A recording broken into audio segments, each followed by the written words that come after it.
Welcome to the Karuna Life, a podcast dedicated to exploring the connection between spirituality and everyday life. I'm Gina Kitzmiller. I'm an intuitive, a Reiki master teacher, Akashic Records facilitator, and founder of Trimatri Reiki. As a longtime spiritual seeker, my goal is to help you navigate the complexities of the spiritual world, learn how to enhance your intuition, and lead a heart-centered life. Join me as we unravel the mysteries of energy work and metaphysical practices. We'll dive into high vibrational conversations with experts and personal storytellers and learn how to recognize and communicate with those in spirit. So get ready to embrace your inner mystic and explore the realms of the unseen. Today, I have the pleasure of talking with Meredith Beardmore. Meredith is a therapist, YouTuber, and now two-time author. She wrote Hey Addiction Thanks for Nothing, a brutally honest guide to loving an addict without losing your mind, and has an upcoming book called the Plan B Chronicles, Divorce, Defiance, Liberation, which is due out on July 8th. She is an unapologetic truth teller that writes about what breaks us, what rebuilds us, and what no one wants to say out loud, but should. On the Men with Mere channel, she dives into the emotional undercurrents of music, especially lyric-driven artists, blending psychology, storytelling, and song analysis in a way that connects us to our deepest truths. Meredith has spoken nationally on divorce, grief, single parenthood, mental health, and supports the often overlooked loved ones of addicts. And her work has been featured in the Huffington Post, BuzzFeed, and Coleman McCarthy's Teaching Peace. I know Meredith both personally and professionally, and it's a real pleasure to have her on the show today. So Meredith, thank you so much for being here.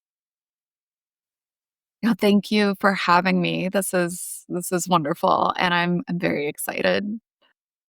So I was lucky enough to read kind of an advanced draft of your upcoming book. And for the listener who may not be familiar with it, can you explain a little bit about what this memoir is about? So my memoir, which I still can't believe is coming out, it's deeply personal and it's also empowering. I mean, it follows my healing and transformation journey through betrayal after my marriage basically blew up in flames. And I really want to speak to modern women and show them how I went through it, because I believe that vulnerability is so important and that I felt very alone in that process. I think that a lot of people go through divorce, and I wanted to make sense out of it because it felt like such a cliche as well, because I was also cheated on with a younger woman.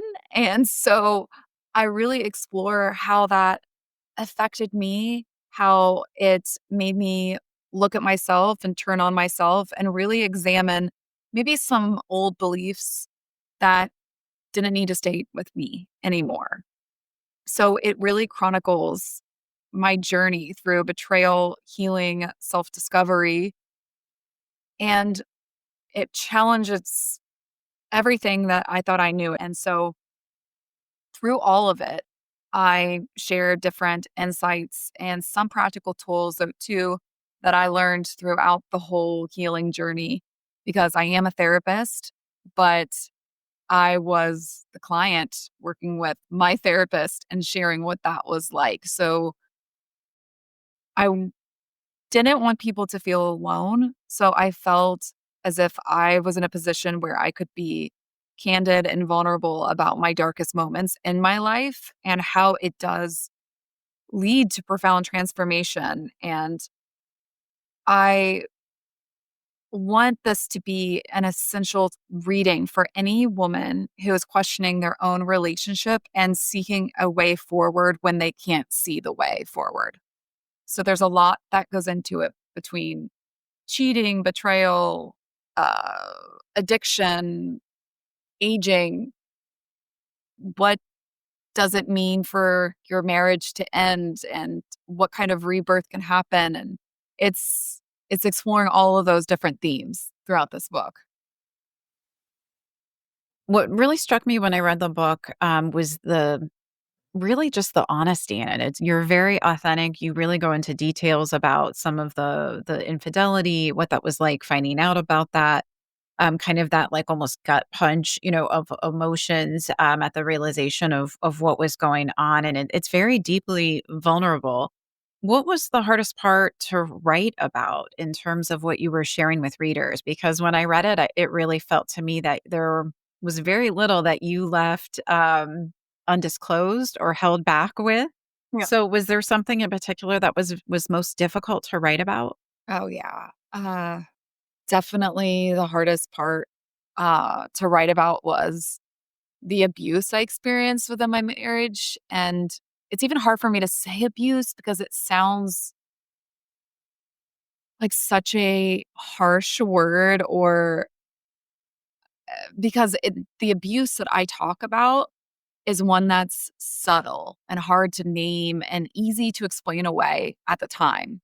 And now, I mean, now with space and support, I can see that much of it is common in relationships that are impacted by addiction. The hardest chapter by far was the one titled Sober Sex, which I can't believe I even kept it in there because I grew up in a household where we did not talk openly about sex and addiction or power. So writing about those experiences felt vulnerable in a way that I wasn't prepared for. And honestly, I'm very glad that I did keep it, because that's the one that I think has resonated with the few people that have read it. And I think it gave some people language for things that they've never said out loud, like the smell of alcohol coming through someone's pores and the shame around asking for sober intimacy, and those like quiet ways that humiliation can really seep in when you're in a relationship with someone um, that has addiction issues. It's it's very complicated because I think oftentimes we get really good at explaining away behaviors, but then we forget about what we actually need, and it can be hard to ask for those things. And so whether someone is sober or not, the reaction to your needs sometimes can show up in abusive ways. I'm realizing how much so many people carry these stories so silently. And I knew what I needed to do. The only thing I needed to do with this book, I felt, was to simply tell the truth.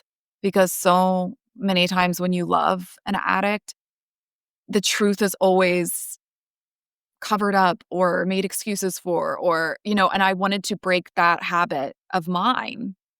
I think you really shine a light very authentically in a lot of different areas that most people wouldn't share. And that was certainly one chapter that struck me, and your ability to kind of capture details that I had forgotten as someone who had been in an alcoholic marriage, that was something that we had struggled with. And it really brought that back for me. It's something that I hadn't thought about in years. But when I read that chapter, I thought, my gosh, I know what she's talking about. I've actually had similar experiences with Mhm. this. And you capture a lot about that, I think for a lot of us was kind of the questioning, like the self-doubt of, am I asking too much? Trying to find that role between supporting your partner as well as stating your own needs. And I think that's one of the things that this book really kind of teases out really beautifully by being so honest in it. Good, because that was very important to me, because I just struggled so much with that. Like so many other people struggle with that, where you can have compassion and understanding for someone else that's struggling with addiction. However, when you're in a marriage and you are being neglected in many ways to their addiction, and if they don't choose to change it or work on it, and even if they are working on it and they're still not meeting your needs, I mean, it's something that's really, really hard to look at and to face, because it's complex, because your needs matter too. Yes, I think that definitely shines through in this. And when I was reading the book, there is this very strong theme of reclaiming your personal power in your story, really, after Mhm. the split. So, What advice would you have for women who feel kind of stuck or unsure of how to even take that first step of claiming their power back? Start small. Reclaiming your power isn't one grand gesture. It's 1,000 quiet choices to stop abandoning yourself. So start with the moment your body tenses in a conversation and you pretend everything's fine. So start with the time you say yes, but you actually mean no. So you want to start with one honest sentence, one boundary, one pause to ask yourself, like, what do I actually want right now? But you deserve to feel safe. You deserve to start thinking about what you need and come home to yourself. Um, but specifically with betrayal and infidelity, even addiction, with divorce, I would say on a practical note, though, definitely consult with a lawyer, even if it's quietly, so that whenever the time comes where you need to choose yourself fully, you've already started building your way out. That's very important too. The other thing I would suggest for listeners is also being honest and having those hard conversations with family and friends. It's something that I wish I had done sooner rather than trying to handle it on my own and pretending what was going on in my home wasn't. Does that make sense? Absolutely. I remember one of my friends had a beach house not too far away, and she gave me a key to it. She's like, if you ever need it. And I was really struck in that moment, like kind of offended because I was like, why do you think I need that? I'm just telling you. But I ended up using it several months later. So I just want to caution anybody that when you share it, you might not always get the response that you expect or should get, but usually everybody's going to, support you in different ways, is what I want to say. Also, to be open to that, but that it isn't good to stay isolated. Yeah, I think that can be incredibly helpful to find that support, even if they can't fix it. Because I do know that in my experience, everyone was very well meaning, but I was often asked the question, why doesn't he just stop drinking? Yeah. And, I always say it was a question that I wished I could have answered for all of us, right? I talk about in the book with um, someone saying to me, like, why did you file for divorce? You killed his only hope of getting better, of fighting against his alcoholism, something along those lines, basically putting the blame on me. And I was just like so baffled by the responses. Sometimes you're just like, wait, so he has the addiction issues and also the infidelity, but yet I am in the wrong because I finally said, I can't do this. It's it's sad, you know? And we've talked about this off of the podcast since we have similar stories and when it comes to this. And I think that it's really difficult. It's such a complex subject, holding a boundary for yourself and for what you're willing to tolerate or what you want your children to be around. And certainly wanting to support the person that you love and to offer them every opportunity for chances to change and or to seek help. And yet, for both of us, we came to a point where we needed to self preserve and we needed to make a decision that was going to be in our best interest because we needed to look out for ourselves. And I would say to anyone in that situation, it certainly isn't an easy decision. It's not a decision that I made overnight. It was one that I took months to make after my husband had relapsed. And it was I still would say probably the most painful decision, and I think that's something that people don't realize, that we don't make these decisions lightly, that it breaks our own hearts as we go through it, and yet we still need to honor what we need, and to honor, our own boundaries, and it's okay to have them even with people who have an addiction or are an alcoholic. Yeah, and that the boundaries, what I had to learn a lot is boundaries are an act of love. And I know that it doesn't, some people will think that what you're doing is cruel or cold or harsh when it's like, no, if I say no more, I can't let you continue to treat yourself this way and to treat me this way. It's because if we could do it for them, we would have already done it a long time ago. You Very know what I true. mean? It's like I would have done anything to help his addiction and to make it go away. If I could have done it for him, I would have. And I was realizing the more and more that he wasn't prioritizing it, it was at the detriment of me. I had to, when you say self-preservation, yes, because I was the one sober, healthy parent, and I couldn't go down too. The boundary is an act of love in a lot of ways. So even it's love toward our child by me saying like I have to preserve myself so I can be the best mother I can be while you get it together. I And think that's that's very true. mhm. Yeah, very well said. Um, when in part of your book, it mentions a bit of a spiritual awakening that you have as part of your path. Can you talk a little bit about how that unfolded for you and how does that really connect in with your emotional and physical healing? Um so yeah, I mean it came in layers, um, beginning with disbelief and then a lot of anger that my life had unraveled really without my consent. Because when you love an addict, all of these things are happening around you that you have no say in. And it feels like life is happening to you. So I felt completely unsupported by the universe. I felt like any type of spiritual side, like God, source, was just silent. So at one point, I remember just saying to myself when I was alone, saying it or screaming it, like, okay, if you're really out there, show me, like, just show me, like, where did you go? And I wasn't even sure, like, what I was wanting to see, but I was asking for signs, and then the signs did start coming, and one of them was a friend of mine who had, um, recently returned from an ayahuasca journey, and he told me that during his ceremony, he connected with Mother Earth, and I he was so he's like, "I know this is gonna sound out there, but we need to meet because I need to tell you this." He's like, "I connected with Mother Earth. She said that you are connected too."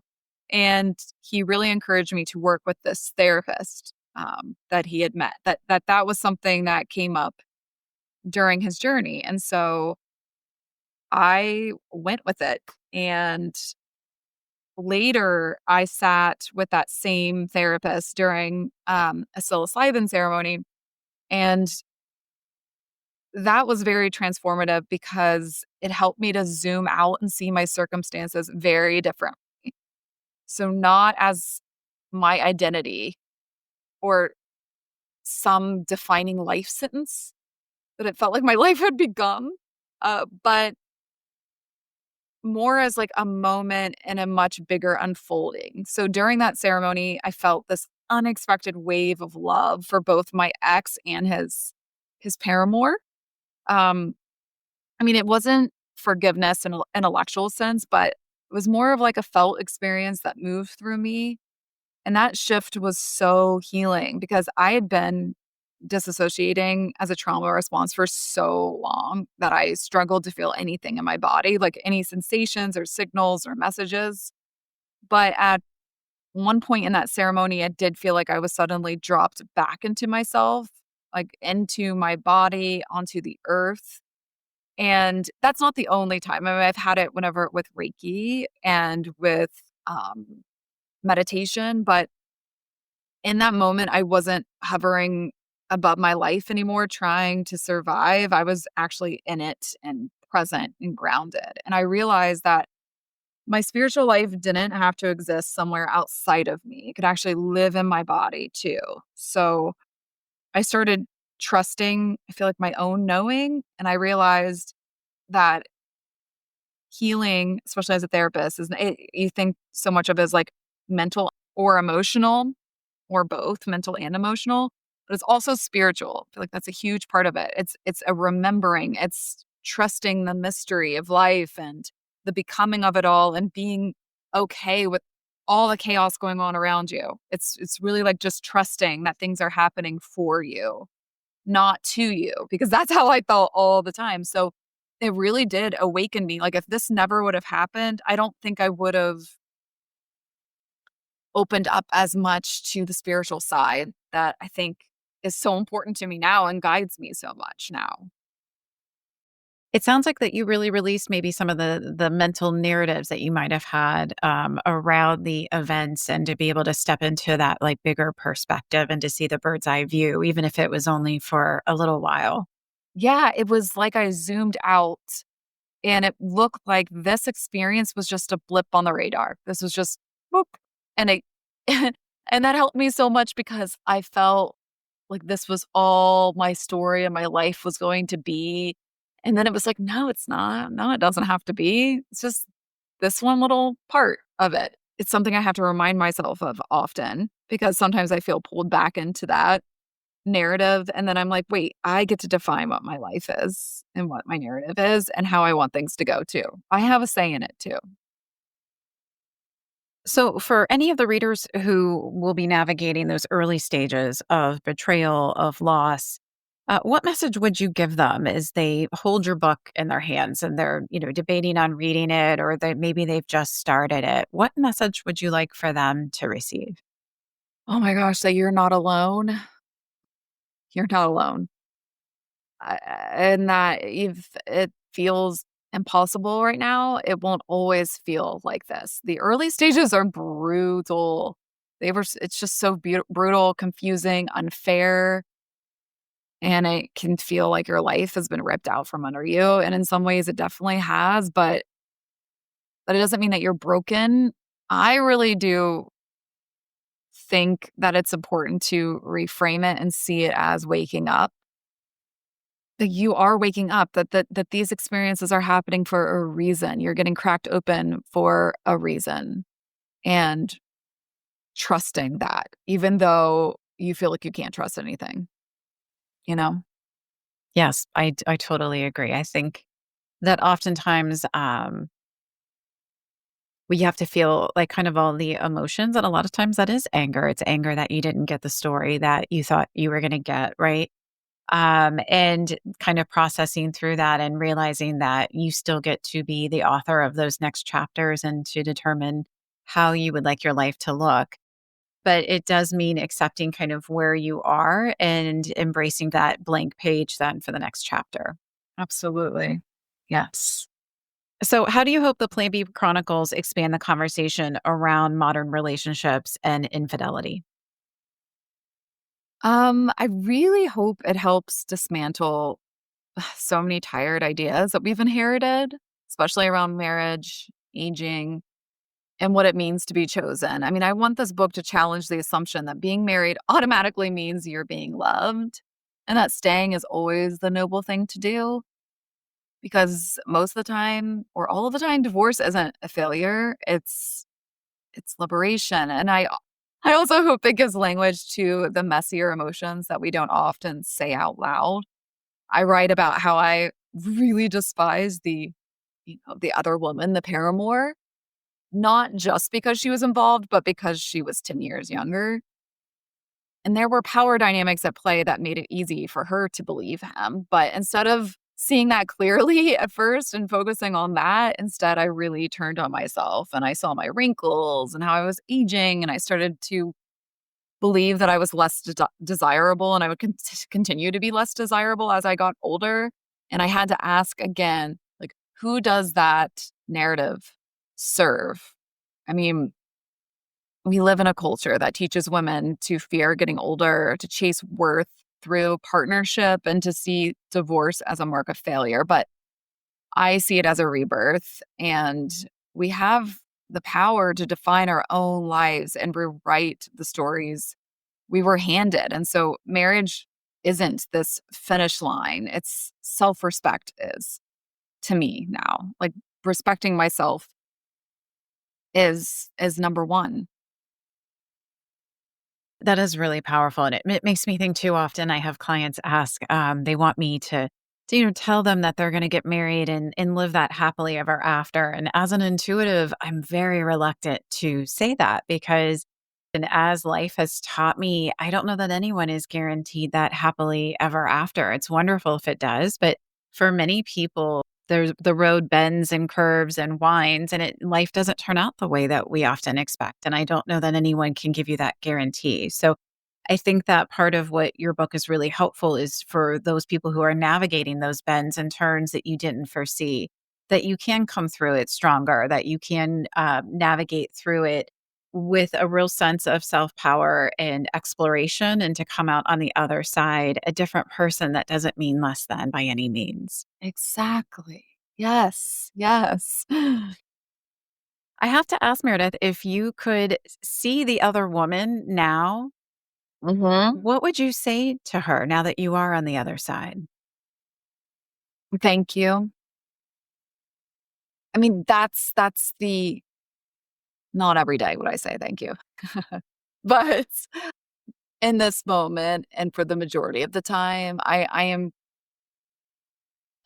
I mean, when I think back to that ceremony and how much love I had for her for distracting him and taking him helping him leave my life because he had someone else to fulfill all the things that he needed that I couldn't give him anymore, and in that sense, I wanna say thank you to her.